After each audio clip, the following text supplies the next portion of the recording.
Hello everyone, this is Arshi. Welcome to our class Teaching Expert 0217. 0217 it is our code, so don't forget this. Students, today we will study a lesson in English for the student of class 9th. This is the third poem, Rain on the Roof. तो चलिए फिर हम लोग start करते हैं.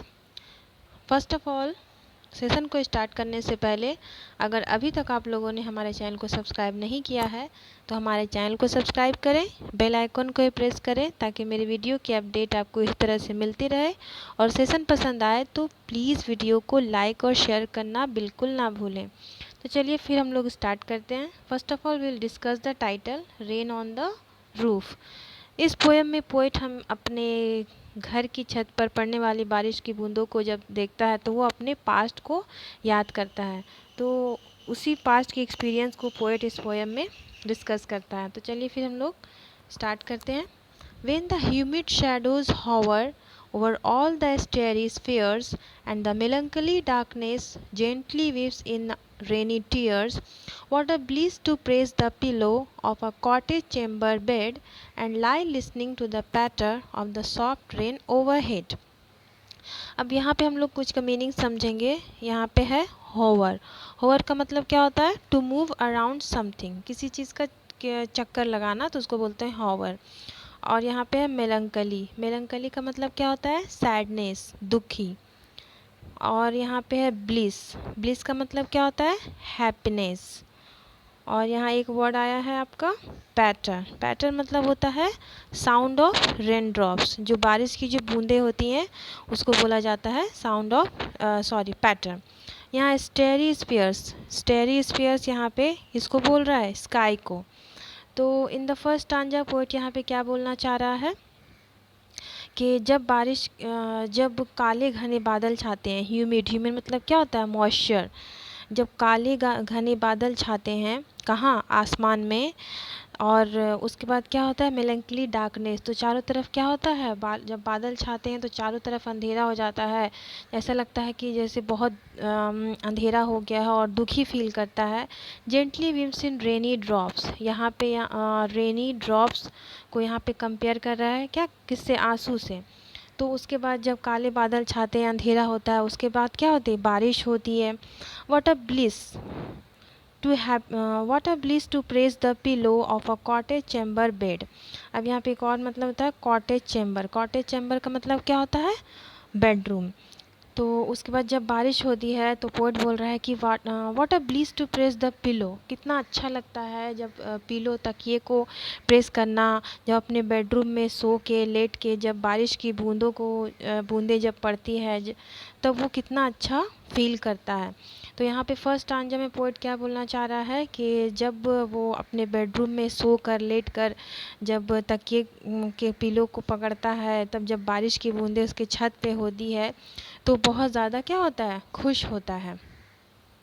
In the second stanza, every tinkle on the shingles has an echo in the heart, and 1,000 dreamy fancies into bezieving start, and 1,000 recollections weave their air threads into woof as I listen to the patter on the rain upon the roof.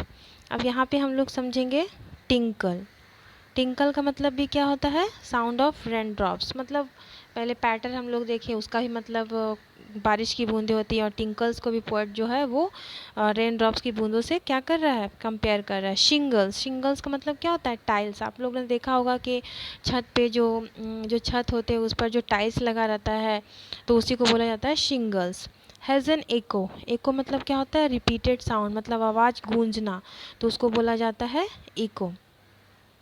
Recollections. Recollections मतलब क्या होता है? Memories of the past. जो past की यादें होती हैं उसको बोला जाता है recollections.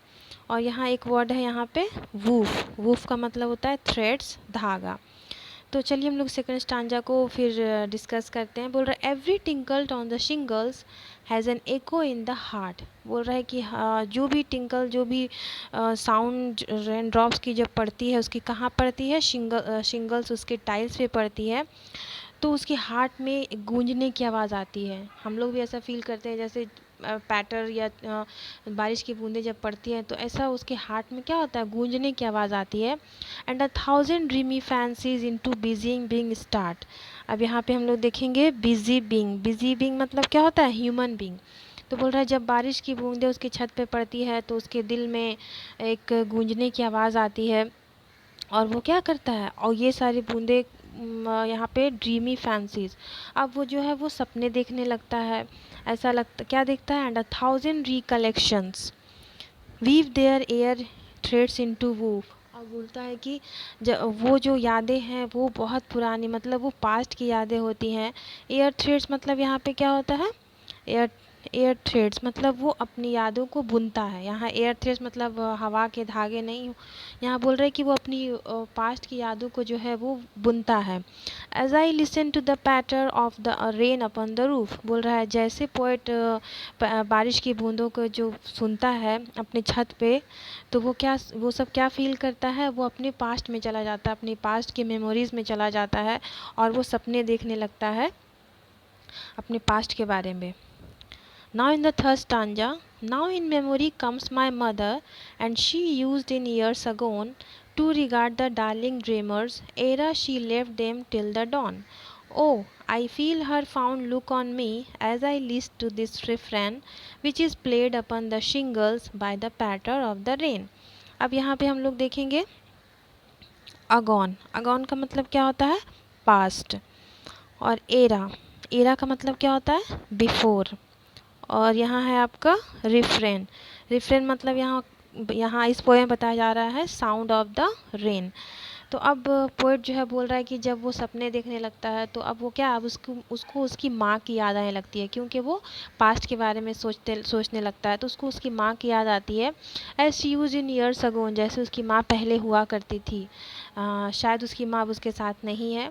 To regard the darling dreamers era she left them till the don.